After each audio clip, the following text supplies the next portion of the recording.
Hello, and welcome back to another recording session for No Man's Sky. It has been quite a bit of time since the initial recording session that I did for this game.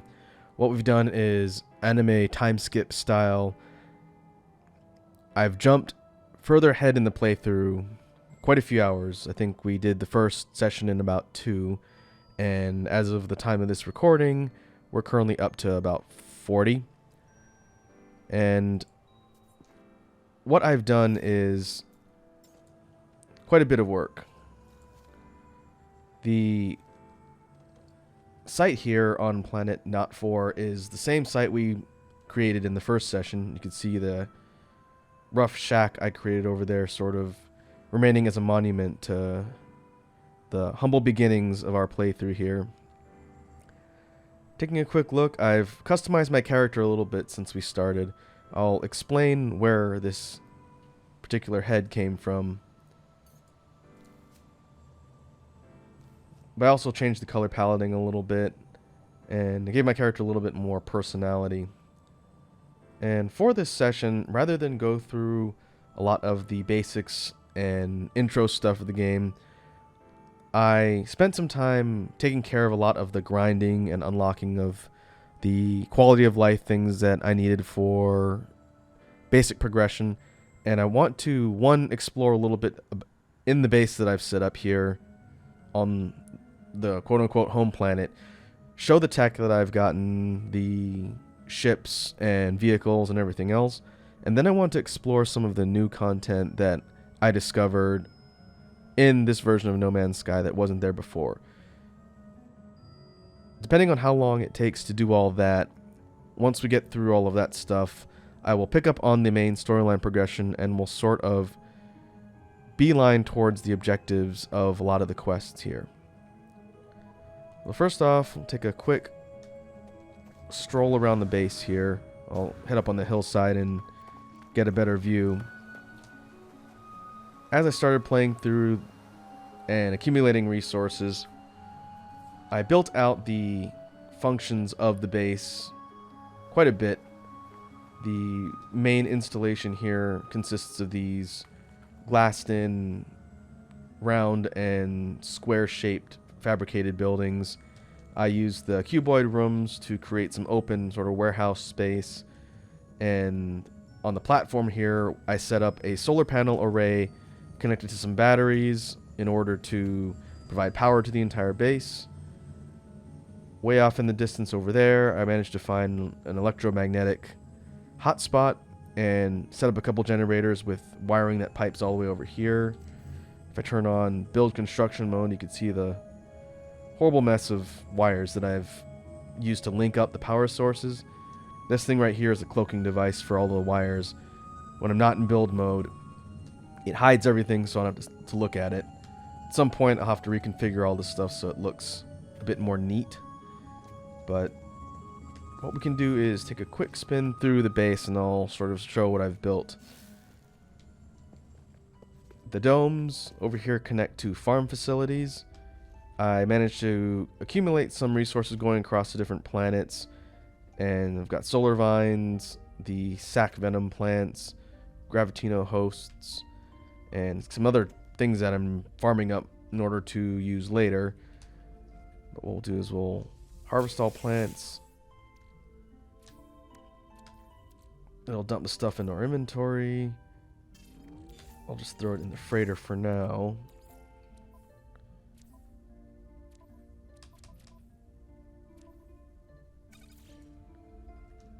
I'll go through the inventory and all the gear and why I'm currently full up on cobalt. This is frost crystals for creating glass. I think I will leave that here for now. Come back and I'll harvest everything. We've got gamma weeds and fungal mold here. Usually what I'll do when I wrap up a playthrough is... Why are you growing here? I will harvest everything and then reset all the farms so the next time I log in, after a certain amount of time passes, everything will be ready to harvest once more.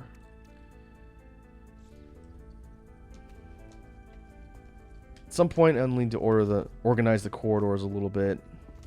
in the facility to make it a little more efficient to navigate. But for now, if we walk over to this side of the base, we've got our holo terminus hooked up to the power grid. Over here off to the side, we've got a warehouse set up. I put a couple small refiners here that I can use to convert certain resources into useful things later. Depending on what I decide to put in this room, I'll probably fill it out with more useful technology, maybe larger refiners or storage containers. This is a basic cuboid room with glass cube tops to let light in.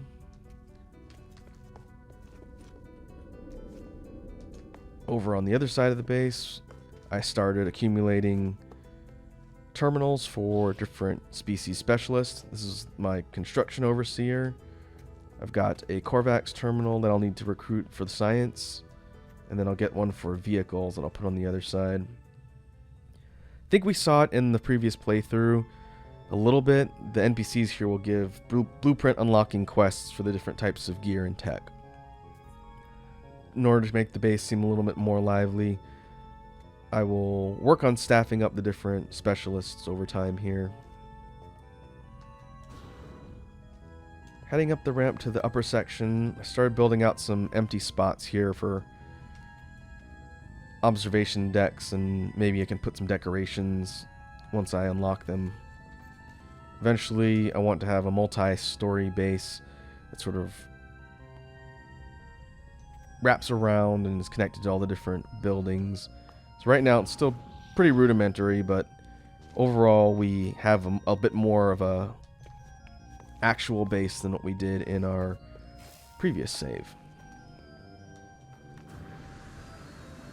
Heading out, I started working on a sort of deck platform to put the exo vehicles.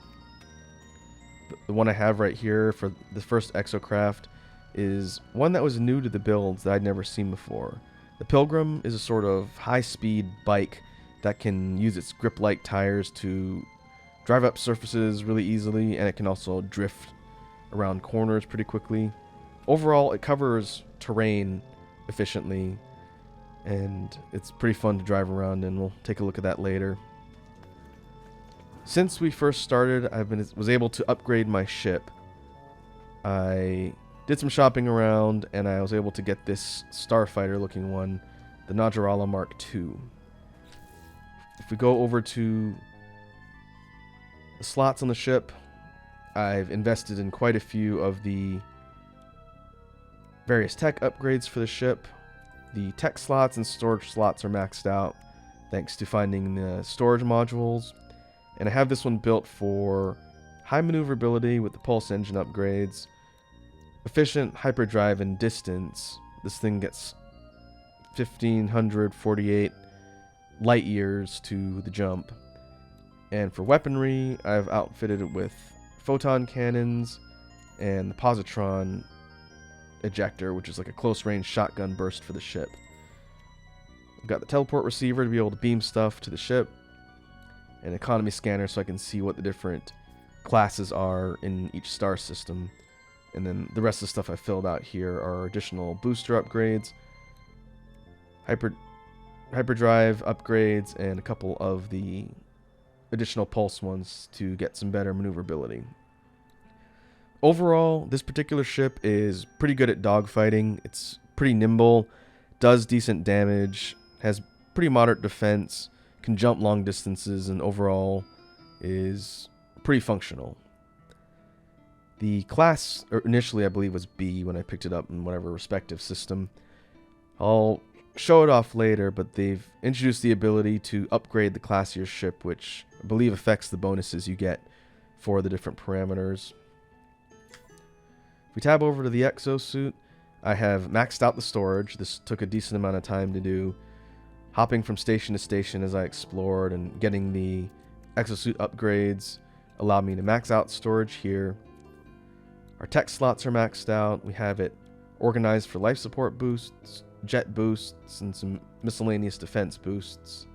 I started filling some of the empty space in the main inventory with some environmental protection. Since the game likes throwing cold planets at me, I stuck a few cold thermal protection modules in here to sort of mitigate that. The cargo slots have been maxed out. This also took a little bit. I've got it stocked with pretty much majority of the essential minerals and farmable items that I was able to accumulate by jumping between stations and buying up supply. The reason why I'm carrying tons of cobalt is as I've been jumping between planets, I've been using cobalt to crash economies, and that's how I've managed to amass 1.252 million in units. And for nanites, I managed to get about 62,000. One of the new materials introduced in the derelict freighter content, which we should be looking at as part of this particular playthrough, is this tainted metal. I'll show you on the next station I go to what you can trade at the scrap dealer for, but the tainted metal doubles as a useful resource in that you can refine it, and it'll create 2 nanites to 1 scrap metal, or tainted metal. And as part of my upgrades in the exosuit, I picked up a personal refiner. And this thing is handy because you can have it going and functioning like the portable refiners, where you drop in one item, give it fuel, and then over time it'll refine it and convert it into other things. And what I was doing as I was flying around space, exploring stations and getting upgrades, is I would put a stack of the metal here, set this thing to start converting, and over time it would just start pumping out nanites. And I would keep fueling up the refiner, dropping in more, and over time I was able to accumulate a decent amount of nanites, which is pretty handy for buying upgrades and doing things like the ship class upgrades as well. For the multi-tool, we maxed out the overall slots on here. The tech slots are completely full. I've got the scatter blaster, the shotgun-like weapon, and the bolt caster. We've got 2 upgrades on the scanner for looking at indigenous life, minerals, and plants, and several plugins for the mining beam. At some point I may have to reconfigure this a little bit more efficiently, but for now it's fine. The mining beam is pretty potent, has good life and yield, and overall these upgrades synergize fairly well. And we have the terrain manipulator here, which I didn't install any upgrades for yet. The registered exocraft here is the Pilgrim, like I mentioned before. I've plugged in a few of the engine upgrades for top speed and fuel efficiency, a mining laser, an attack cannon. The acceleration module is the boost capability of this particular vehicle. And I've got 2 bonuses plugged in here. The high slide suspension, affects slide ability, and drift ability.